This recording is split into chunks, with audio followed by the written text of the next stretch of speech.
नमस्कार मित्रों, मैं हूं दीपक कुमार रथ और उदय इंडिया डिजिटल में आप सबका बहुत स्वागत है। मित्रों, 15 अगस्त का माहौल है, सारा देश में त्रिरंगा यात्रा चल रहा है। हर भारतीय अपने घर के सामने त्रिरंगा का झंडा लहरा रहा है। ये प्रत्येक भारतीय की देश प्रेम, देशभक्ति का प्रतीक है।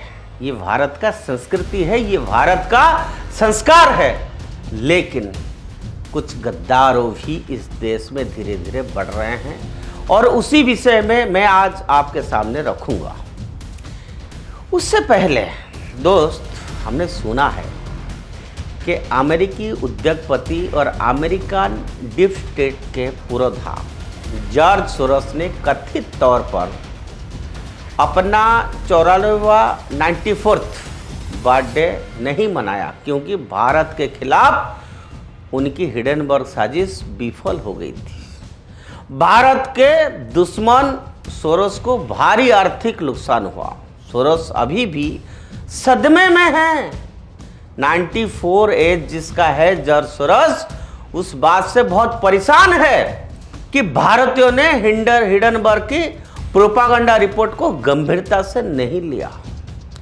अमेरिका पिछले 100 साल से सुपर पावर है। उनको चुनौती देने वाला हर देश की उन्होंने तोड़ दिया है, बर्बाद कर दिया।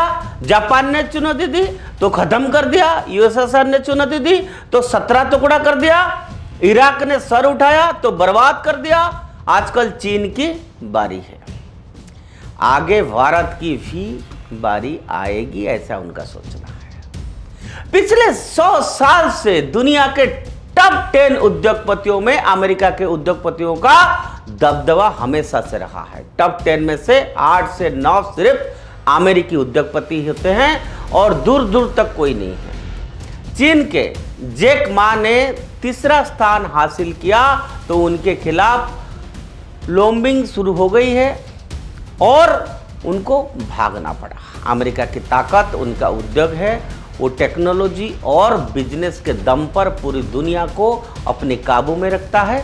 अगर कोई भी देश अथवा उद्योगपति उनको टक्कर या चुनौती देगा तो वे अरबों रुपया खर्चा करके उनको बर्बाद करने में कोई कसर नहीं छोड़ते हैं। और पिछले 5 सालों में भारतीय उद्योगपति अडानी ऊंची उड़ान भर रहा था। पिछले साल वो दुनिया का दूसरा सबसे बड़ा उद्योगपति बन चुका था।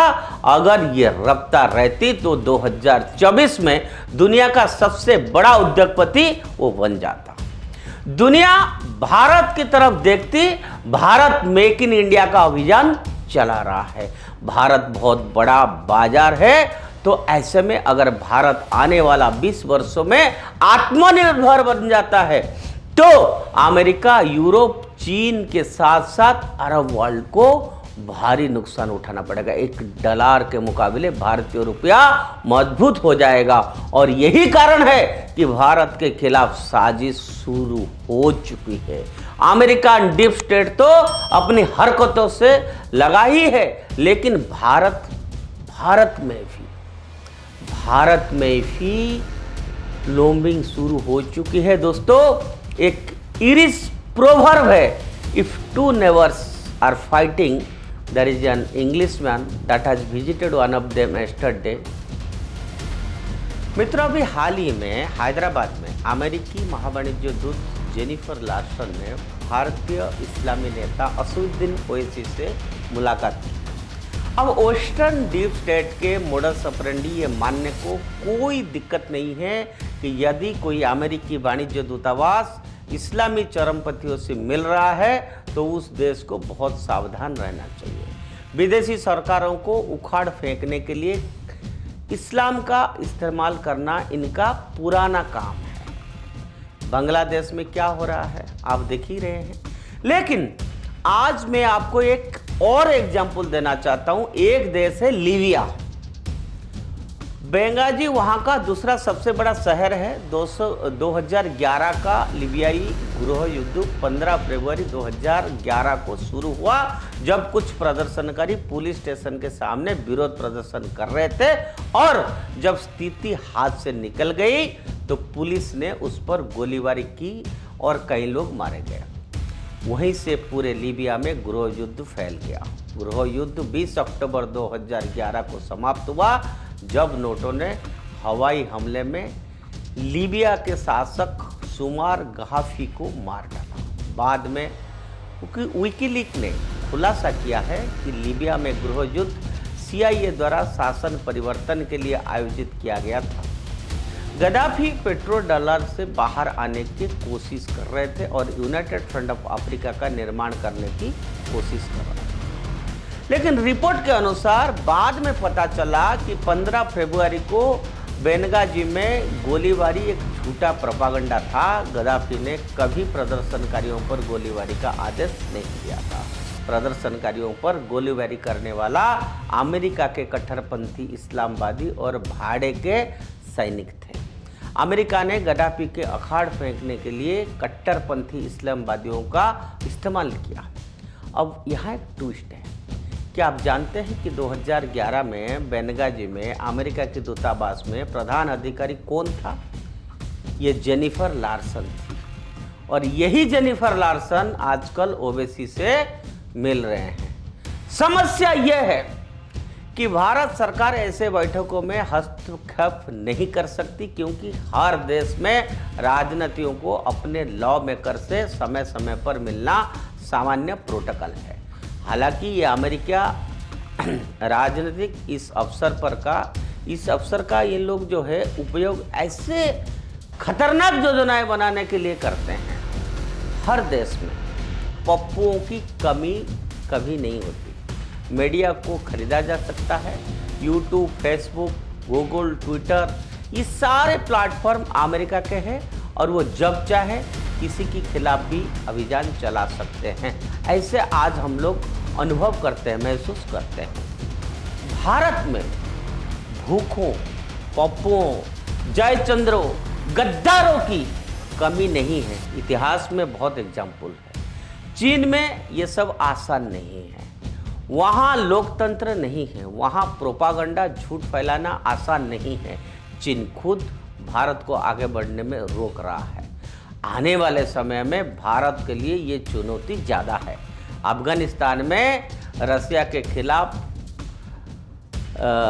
तालिबान जैसे संगठनों को खड़ा करने अमेरिका ने अरबों खरबों डॉलर खर्च किया था। भारत को अस्थिर करना तो और भी आसान है। यहां देशद्रोही और गद्दारों की कमी नहीं है मित्रों। बहुत एग्जाम्पल है, मैंने बताया आपको। यहां के कुछ नेताओं के बयान देखो, वो खुल्लम खुल्ला विदेशी एजेंटों की तरह काम कर रहे हैं। इस देश में न्याय बिकता है, मीडिया बिकता है, नेता बिकाऊ है। इसलिए जब तक भारत की जनता समझदार चालाक नहीं बनती, तब तक भारत सुपर पावर नहीं बन सकता है। मित्रों, भारत बहुत बड़ा बाजार है। कोई भी देश नहीं चाहेगा कि भारत आत्मनिर्भर बने। इसीलिए ऐसी बातें करने वाली सरकारों को हराना और गिराना होगा। ये इनकी कंस्पिरेसी है। इसी बात को समझना है। और विदेशी ताकतें चाहते हैं कि भारत में मिक्स जो खिचड़ी सरकार, अलायंस गवर्नमेंट, वो बने, जिनको हर वक्त सरकार गिराने का डर हो। भ्रष्टाचार वाली सरकार रहेगी तो अपना हिसाब से नीति, नियम और कानून बना सकते हैं। भारत में बिजनेस, जरूरी शर्तों पर व्यापार करना आसान होगा।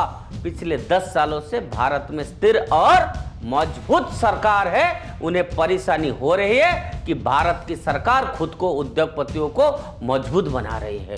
और यही कारण है कि हमें चारों तरफ से घेरने की कोशिश हो रही है। और इसमें हमारे अपने ही उनका साथ देने में लगे हुए हैं। वो गद्दार है, वो दोषद्रोही है जो इन लोगों का साथ दे रहे हैं, भारत के खिलाफ कंस्पिरेसी में साथ दे रहे हैं। और ये समय है कि आप इन जयचंद्रों को पहचाने और अपने देश पर, सरकार पर भरोसा करें। तभी जाके ये देश सही मायनों में आजाद हो सकता है। मित्रों, ये 15 अगस्त का माहौल है। इसीलिए हमने बताया कि आज भारत में जितना देशभक्ति है वो कहीं नहीं है। कूट कूट में यहाँ के लोगों के अंदर देश के प्रति भक्ति है, भावना है। हमारा आर्मी जिसके लिए हम गर्व से सर उठा के चलते हैं, हर भारतीय ऐसा ही है। लेकिन कुछ गद्दार जो पैदा हो रहे हैं और जिनका जीन में है, कुछ गद्दारों है जिनका जीन में है गद्दारी करना, देश के खिलाफ काम करना, उनको रोकना है। और ये आपका काम भी है, हमारा भी काम है। आइए 15 अगस्त की इस ओकेजन पर, ऐसा शुभ अवसर पर हम सब मिलके इस गद्दारों को हटाएं।